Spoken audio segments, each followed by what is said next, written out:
문제가 있었던 것으로 보입니다. 여러 분파와 여러 다툼과 분쟁이 있는 것도 문제였지만 도덕적인 심각한 상태에 있음을 보여주고 있습니다. 오늘 1절에 보면 누가 그 아버지의 아내를 취하였다 하는도다. 아마 새어머니인 것 같습니다.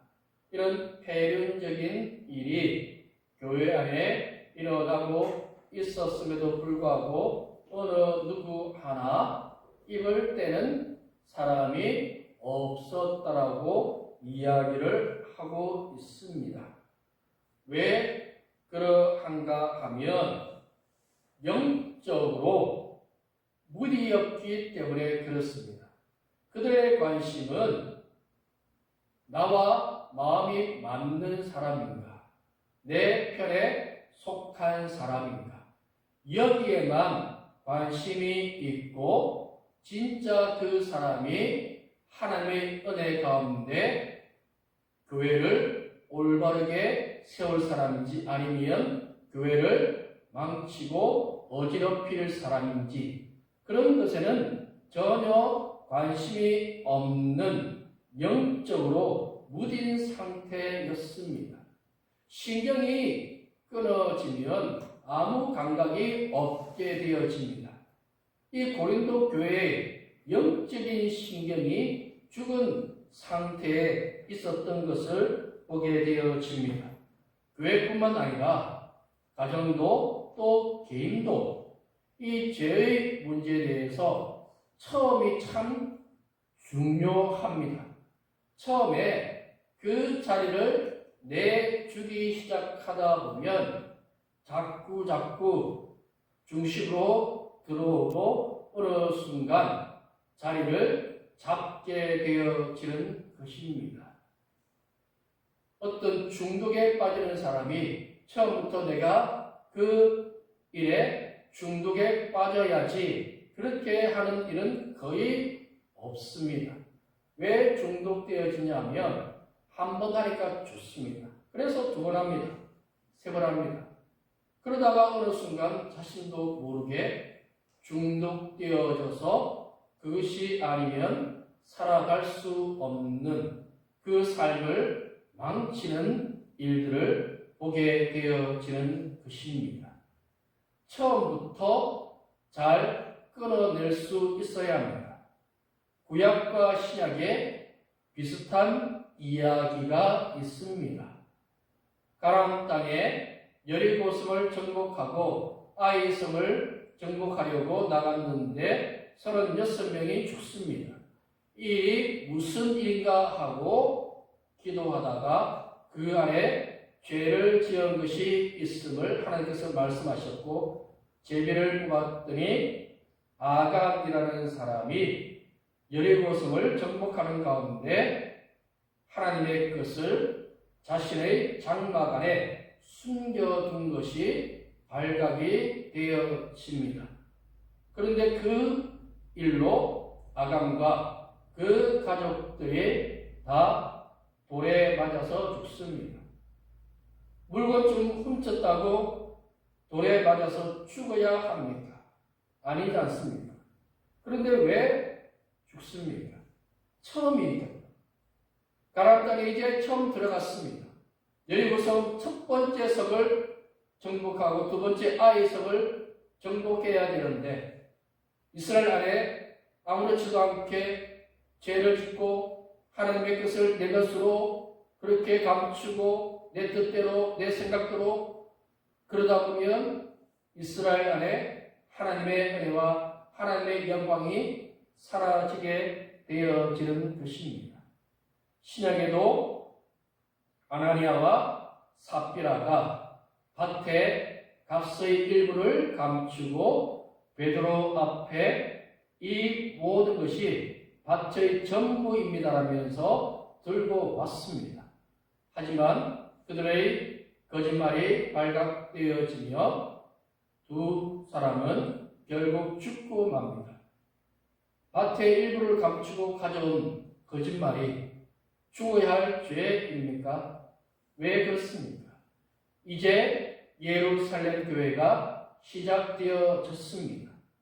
그런데 그들의 죄에 대해서 교회가 용납하고 받아들이게 되어진다면 교회는 영적으로 무딘 상태가 되어지고 하나님 말씀이 아니라 속임수로 자신의 영광으로 자신의 뜻으로 살아가는 사람들로 가득하게 되어지는 것입니다. 처음부터 소도둑은 거의 없습니다. 처음에 바늘 도둑으로부터 시작해서 소도둑이 된다고 말씀하고 있습니다. 이 고린도 교회 안에 죄된 것이 있습니다. 그러면 이 죄된 것을 끊어내어야 합니다. 끊어내지 아니하고 하나님께 예배하고 하나님의 말씀을 들으면서 살 수 있다고 여기는 것은 잘못되어진 것입니다. 사람의 마음은 두 마음이 될 수가 없습니다.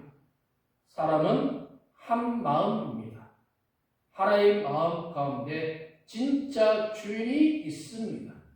그 주인이 하나님이어야 하는데 죄가 들어오면 인간의 욕망, 인간의 생각, 인간이 가지고 싶은 것, 그것이 그 교회를, 그 가정을, 그 성도를 지배하고 다스리게 되어지는 것입니다. 그러므로 처음에 우리 가운데 잘못되어지고 죄된 것이 들어왔을 때 어떻게 해야 하는가, 그것이 참 중요하다라고 하는 것입니다. 그런데 고린도 교회는 왜 내버려 두었는가? 그 중심에 하나님의 은혜와 하나님의 말씀이 없었기 때문에 그렇습니다. 교회는 하나님 중심입니다. 교회의 머리는 예수 그리스도입니다. 성도는 교회의 지체로 주님의 말씀을 따라서 움직여야 합니다. 죄가 무엇이냐면 내 뜻대로, 내 욕망대로, 내 생각대로 하겠다고 하는 것이 죄입니다. 죄는 그냥 두면 썩게 되어지고 그 죄로 인하여서 개인과 가정과 그 공동체가 무너지게 되어지는 것입니다.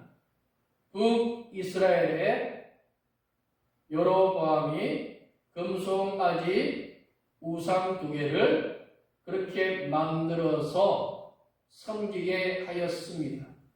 오랜 시간이 지났습니다. 엘리야 시대, 아합 왕이 다스리던 시대에 하나님이 없습니다. 하나님 믿는 사람을 찾는 것이 너무 힘들었습니다. 그래서 심지어 엘리야는 혼자 있다면서 너무 힘들다고 죽여달라고까지 할 정도로 힘들었던 때가 있게 되어집니다. 왜 그렇습니까?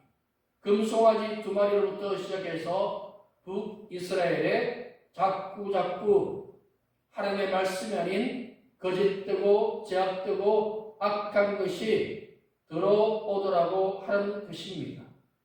우리나라에 처음 방송에 한두 명의 동성애자들 그리고 성전환 수술한 사람들이 나타났습니다.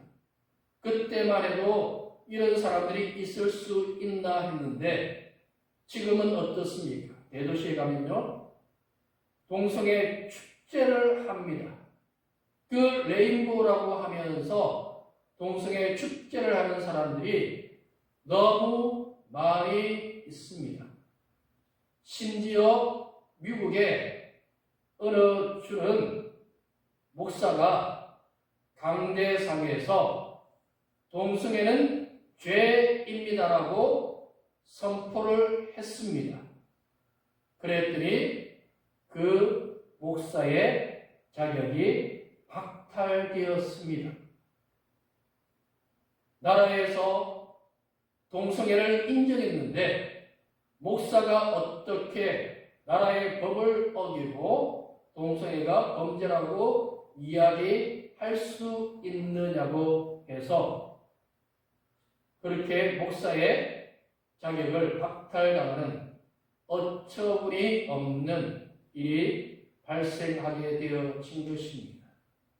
죄라는 것이 이렇게 무섭습니다.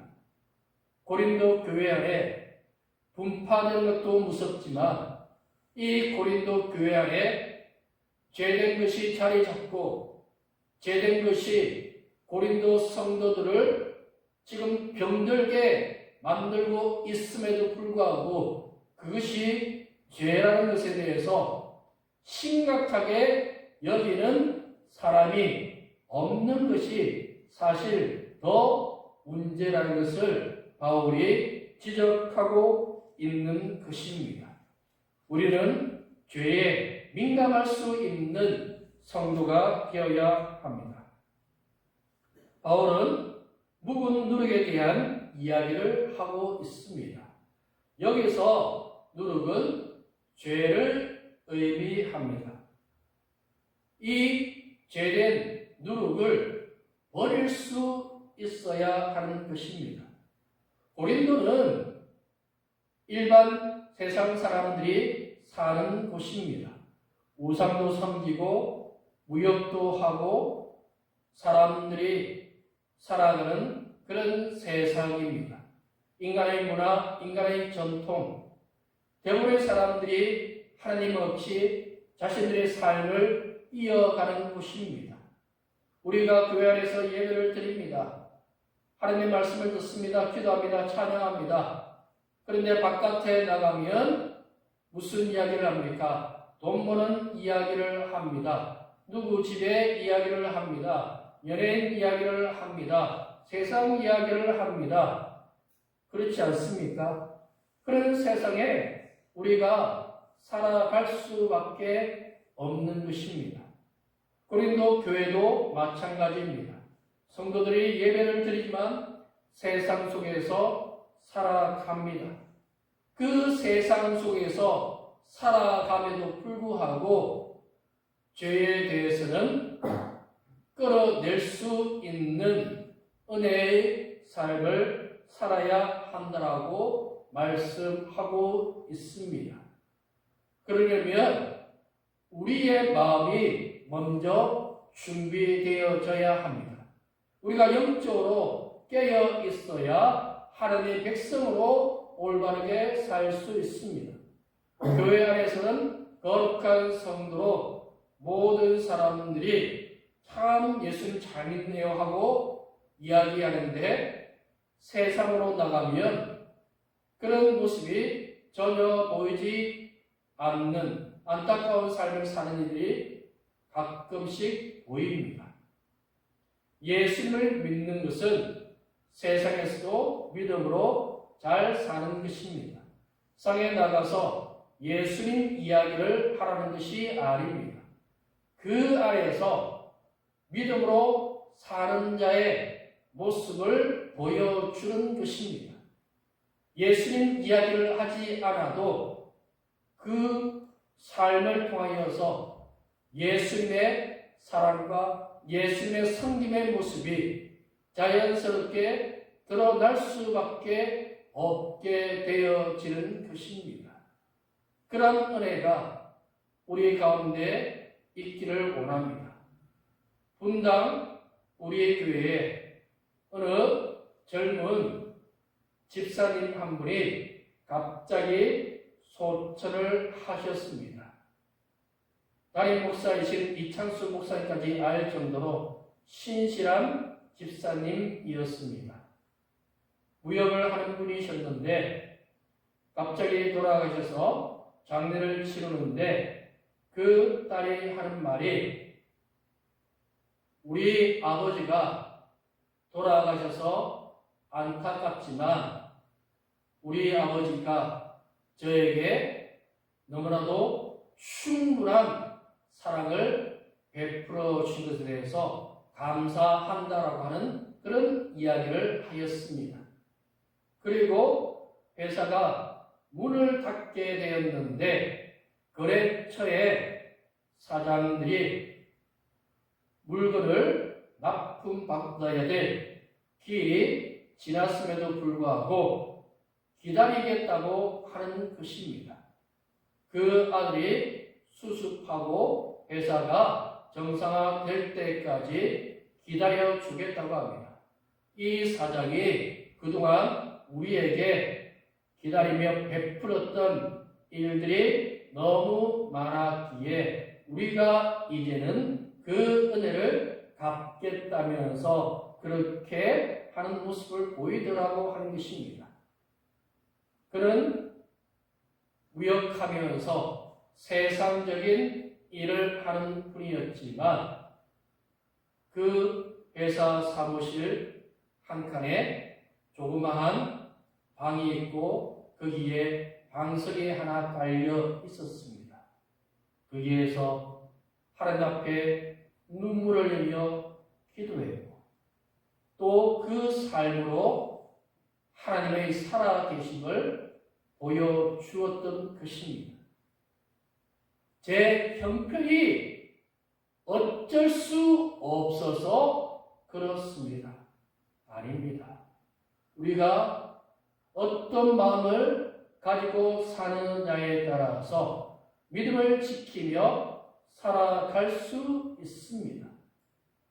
다니엘은 어떻습니까? 다니엘은 죽어야 합니다. 그런데 그런 실형에 대해서 양보하지 않았습니다. 사자굴에 들어갈 준비가 되었습니다. 그랬더니 하나님이 그를 살려주셨습니다. 어릴 때 그런 경험했습니다. 바벨론의 포로로 잡혀와서 왕궁 학교에서 공부하면서 우상 앞에 제물로 내놓았던 고기와 포도주를 마셔야 합니다. 그것을 거부하겠다고 합니다.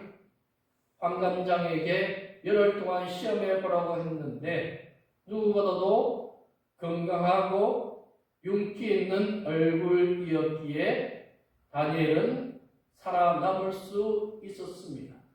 그리고 다니엘은 총리가 되어집니다. 어떻게 해서 그렇게 되어집니까? 그는 하나님 앞에 믿음으로 살았습니다. 그리고 그 믿음의 삶을 세상 속에서 살아보았습니다. 그랬더니 사자굴에 들어갔을 때 다리오 왕이 밤새도록 잠을 못 자고 다니엘이 살아있기를 바라는 모습을 보여주고 있었습니다. 우리도 마찬가지입니다. 세상 사람들이 그렇게 말하니, 세상 사람들이 그렇게 사니 나도 그렇게 살아야겠다, 그렇지 않습니다.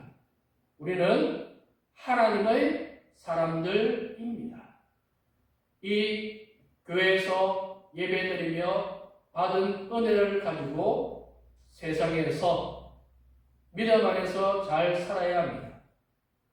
이 땅에서 살아가는 동안 교회는 교회고 세상은 세상이라면서 제된 모습을 가지고 또 살다가 교회는 그런 일을 계속해서 반복하다 보면 영적으로 무뎌집니다. 고린도 교회가 왜 이런 죄된 일에 대해서 무뎌졌습니까? 그들은 이 교회와 세상을 분리하지 못하고 여전히 거짓되고 제약된 것에 물들고 그것을 또 교회 안에 들여오고 그러다 보니까 오히려 세상에 물들었던 것이 교회를 물들고 잘못되어지게 만드는 일이 일어났기 때문에 이 안타까운 상황을 만들고 말았던 것입니다. 우리는 하나님의 백성입니다. 하나님의 백성으로 또한 세상에서 잘 살아야 하는 것입니다. 그리고 7절에 너희는 누룩 없는 자인데 새 덩어리가 되기 위하여 묵은 누룩을 내버리라. 우리의 유월절 양 곧 그리스도께서 희생되셨으니 되셨느니라. 아멘. 이 말씀이 무엇이냐 하면 고린도에 사는 사람들에 대해 예수 그리스도만이 구원이시며 새로운 은혜 안에 들어가야 한다고 말씀하고 있는 것입니다. 고린도는 우상을 섬기는 동네입니다.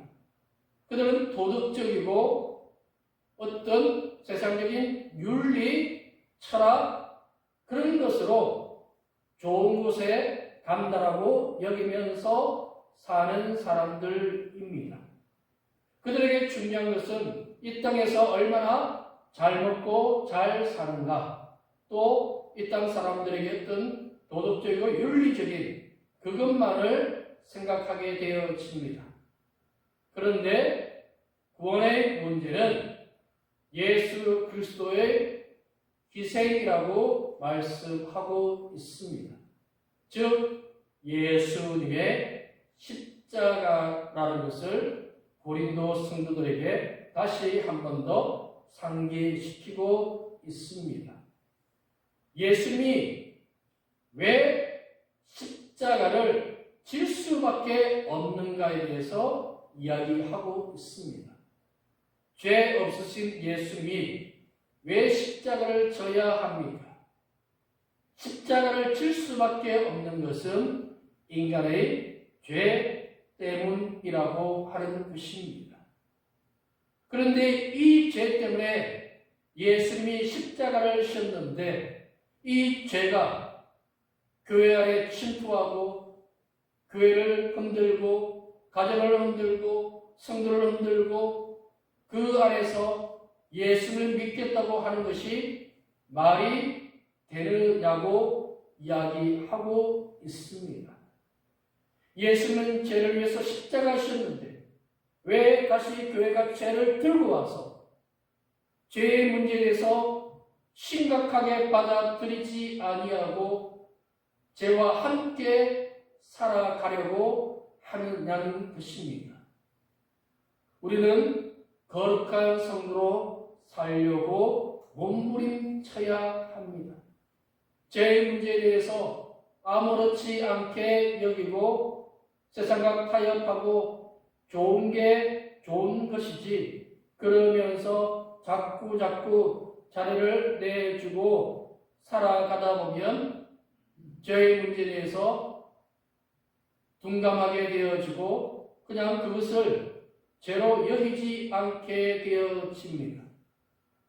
노아의 시대에 하나님의 아들들이 세상의 딸들의 아름다움을 보고 그들과 결혼을 했다고 했습니다.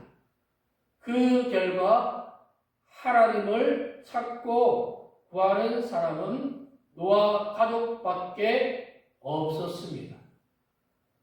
노아와 그 가족들이 방주를 만들면서 120년 동안 하나님께서 이 땅을 심판하실 것에 대해서 말씀하였습니다.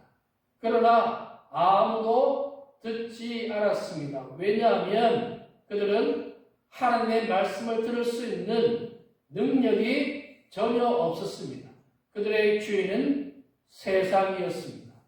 그들은 자신들이 하고 싶은 것만 하고 보고 싶은 것만 보고 듣고 싶은 것만 들으면서 살아갔기 때문에 그러했던 것입니다. 바울은 우리에게 순전함과 진실함의 떡으로 하자고 하였습니다. 이것은 다른 말로 하면 깨끗한 순결한 성도의 삶을 살아야 한다고 말씀하고 있는 것입니다. 깨끗한 사람은 어떤 사람입니까? 잘 버릴 줄 알아야 합니다. 우리의 삶에 버릴 것은 버려야 합니다. 끌어내야 할 것은 끌어내야 합니다. 우리의 마음에 다 담아둘 수 없습니다. 우리의 삶을 다 할 수가 없습니다. 결혼할 때요, 봐야 할 것이 취미가 많은 사람이 결혼하면요, 결혼 생활이 힘들어집니다. 왜 힘들어질까요? 그 취미라는 것이 가정 생활을 파괴하는 것이니까요. 어쩌다 한두 개는 되는데 5, 6가지를 합니다. 어느 날은 자전거를 탑니다. 어느 날은 배 낚시를 합니다. 어느 날은 바둑을 두러 갑니다. 그렇게 이렇게 저렇게 취미 두고 거기에 마음 두면서 살아가는데 과연 올바른 결혼 생활을 할 수 있겠습니까? 끊어야 합니다. 가수 박진영 씨가 그런 말을 했습니다. 나이 50대 중반이 되어서 살아보니까 사람들하고 관계 맺는 것이 사실은 별로 안 좋더라고 하는 것입니다. 친구 많이 두는 것, 이 사람 저 사람 많이 만나는 것이 남는 것이 아니더라고 하는 것입니다. 그렇습니다. 우리의 삶에 진짜 남는 것은 하나님과의 관계입니다. 때로는 사람들과의 관계 속에서 끊어내야 할 것들이 있습니다. 우리의 일들 속에서 버려야 할 것들이 있습니다. 일단 청소를 잘하고요. 또 목욕탕에 가서 때를 박박 밀어서 깨끗하게 씻어내어야 합니다. 우리의 삶의 모습에서도 마찬가지입니다. 여전히 더럽고 힘들고 어려운 것들을 몸에 여전히 두고 살아간다면 그 삶은 올바른 삶이 되어지지 못하는 것입니다. 우리 안에 버릴 것 버리시고 우리 안에 올바르게 이제는 하나님과의 관계 가운데 회복해야 할 것이 있다면 회복할 수 있는 은혜가 있기를 원합니다. 고린도 교회는 다르게 살아야 됩니다. 익숙한 삶이 아니라 하나님 말씀 따라 사는 것은 불편합니다. 익숙하지 않습니다.